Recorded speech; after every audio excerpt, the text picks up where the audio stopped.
오늘도 하나님의 말씀이 하루를 살아갈 생명의 양식이 되어 주시기를 바라며 이제 성령님의 지혜와 조명을 위해 기도드리겠습니다. 보혜사이신 성령님, 이 시간 말씀을 들을 때 오늘 저에게 꼭 필요한 한마디의 말씀이 들려오게 하옵소서. 제가 붙들어야 할 단 하나의 진리를 가슴에 새겨주셔서 그 말씀이 유혹을 물리치는 방패가 되게 하시고 낙심될 때 의지할 수 있는 삶의 기둥이 되게 하옵소서. 예수님의 이름으로 기도드립니다. 아멘. 이제 하나님께서 오늘 우리에게 주신 말씀을 읽겠습니다. 먼저 구약 성경 룻기 2장 12절입니다. 보아스가 룻에게 말합니다. 너는 야훼의 날개 아래에서 피난처를 찾으려고 주님께 왔다. 이제 신약성경 히브리서 11장 6절입니다. 하나님께 오는 사람은 하나님이 계신다는 것과 자기를 찾는 자에게 상 주시는 분이라는 것을 믿어야 한다.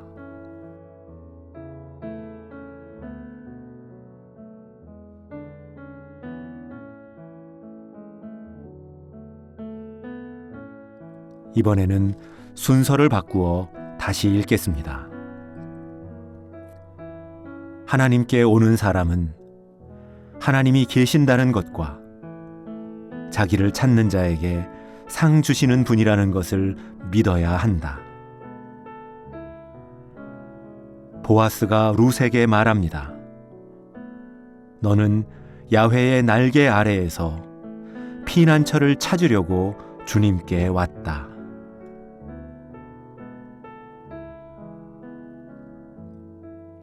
이제 내 마음에 부딪혀오는 말씀이나 표현이 있었다면 또는 그 말씀이 비추어주는 나의 모습이나 이미지가 있다면 그 말씀과 모습 가운데 잠시 머물며 묵상하겠습니다.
우리 성도들이 살아가는 현실 속에서 보상과 상급의 문제는 매우 민감한 주제입니다. 최근 몇몇 대기업의 직원들이 막대한 성과급을 받는 것을 지켜보면서 많은 사람들이 상대적인 박탈감을 느끼고 있다고 합니다. 그런 현실 앞에서 우리는 자연스럽게 이런 질문을 던지게 됩니다. 나는 지금까지 왜 이렇게 살아온 것일까? 세상은, 아니 하나님은 정말 공평하신 것일까? 그리고 이런 세상을 믿음으로 살아간다는 것은 과연 어떤 의미가 있는 것일까? 오늘 하나님의 말씀은 그런 우리의 고민과 질문에 응답해 주시고 새로운 길을 보여주십니다. 오늘 구약의 본문에서 만나는 룻은 누군가에게 인정받고 보상받을 만한 사람이 전혀 아니었습니다. 그녀는 남편을 잃고 고향을 떠나 낯선 곳으로 이주해 옵니다. 스스로를 보호하고 피할 수 있는 그 어떤 안전장치도 준비하지 못한 사람이었고, 세상의 기준으로 보면 보상체계에서 최하위에 놓여 있는 가장 고려되지 않는 사람이었습니다. 그런 룻에게 보아스가 말합니다.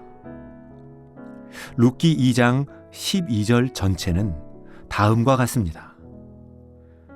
여호와께서 내가 행한 일에 보답하시기를 원하며 이스라엘의 하나님 여호와께서 그의 날개 아래에 보호를 받으러 온 내게 온전한 상 주시기를 원하노라.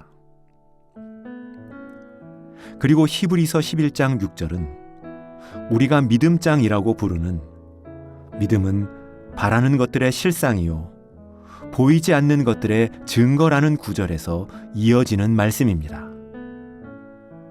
하나님께서 하나님께 나아가는 자에게 반드시 그가 계신 것과 또한 그가 자기를 찾는 자들에게 상 주시는 분이심을 믿어야 한다고 말합니다. 오늘 우리는 이 말씀들을 통해 하나님의 상급이 걸려있는 믿음의 모습을 발견합니다. 먼저 상급이 있는 믿음은 정보가 아니라 이동입니다. 하나님께 피하는 행위, 그가 계심을 믿고 그분에게 걸음을 옮기는 것은 연약함의 모습이 아니라 하나님께 나아가는 귀한 믿음으로 인정받을 수 있습니다. 두 번째로 믿음은 존재에 대한 인정을 넘어서 나의 삶 전부를 의탁하는 것입니다. 룻은 의지할 곳 없는 자신의 인생을 시어머니인 나오미가 아닌 나오미가 믿는 여호와 하나님께 맡기기로 결단했습니다. 그리고 히브리서는 노아, 아브라함, 사라를 언급하며 하나님께 자신의 삶을 맡겼던 믿음의 사람들을 열거합니다. 그렇게 삶의 결과와 성과가 아닌 과정과 의탁하는 모습이 우리의 상급이 되는 것입니다. 세 번째로 하나님의 상급은 거래가 아니라 하나님의 신실하신 때문임을 믿어야 합니다. 여러분, 우리 중 누가 하나님께 상급을 요구할 수 있는 의로움을 갖추었습니까? 우리 중 누구에게 그러한 신실함이 존재합니까?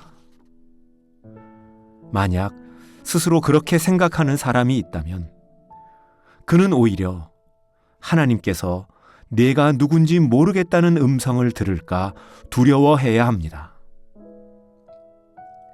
하나님은 오직 허물 많은 우리를 의롭게 여기시며 작은 믿음을 크게 보시며 오직 자신의 신실함으로 인해 우리에게 상을 베풀어 주심을 기억해야 합니다.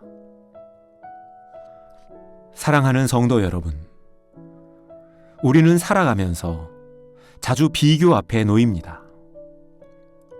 그로 인해 상심하고 마음이 흔들릴 때가 있습니다. 하지만 오늘 하나님의 말씀은 우리에게도 상급이 있음을 기억하게 해줍니다. 그 상급은 세상이 줄 수 없는 것이고 장차 많은 이들이 부러워하겠지만 결코 얻을 수 없는 귀하고 온전한 것임을 믿습니다.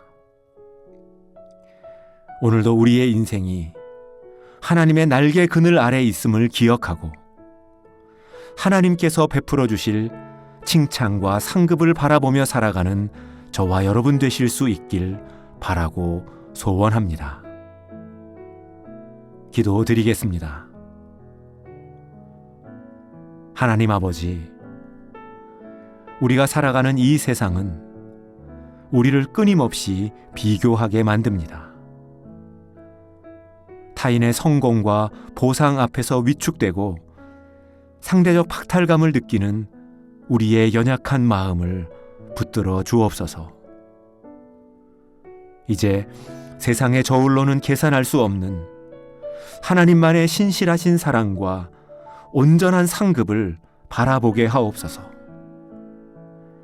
흔들릴 때마다, 내 자신이 초라하게 느껴질 때마다, 인생이 통째로 부정당하는 것을 느낄 때마다 하나님의 날개 그늘 아래 피하게 하시고, 그 걸음이 이미 믿음의 승리임을 깨닫게 하옵소서.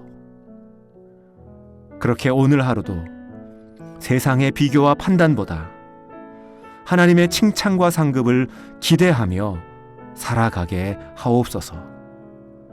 예수 그리스도의 이름으로 기도드립니다. 아멘. 이제 말씀 가운데 머물며 다음의 질문들을 통해 여러분의 기도와 묵상을 이어가시겠습니다. 첫 번째 질문입니다. 최근 나의 마음을 가장 흔들리게 했던 비교의 대상은 무엇입니까? 또한 나를 후회라는 감정에 묶어 놓는 일과 상황은 무엇인지 생각해보고, 그 판단의 기준과 이유가 어디로부터 비롯된 것인지를 살펴봅시다. 두 번째 질문입니다. 지금 내가 하나님께 바라는 상급은 무엇입니까? 혹시 그 기대 자체를 잃어버리고 살아온 것은 아닙니까? 지금 내가 기대하는 상급이 세상에서의 형통함에만 머물고 있는 것은 아닌지, 영원히 사라지지 않을 가치인지에 대하여 진지하게 고민해 봅시다.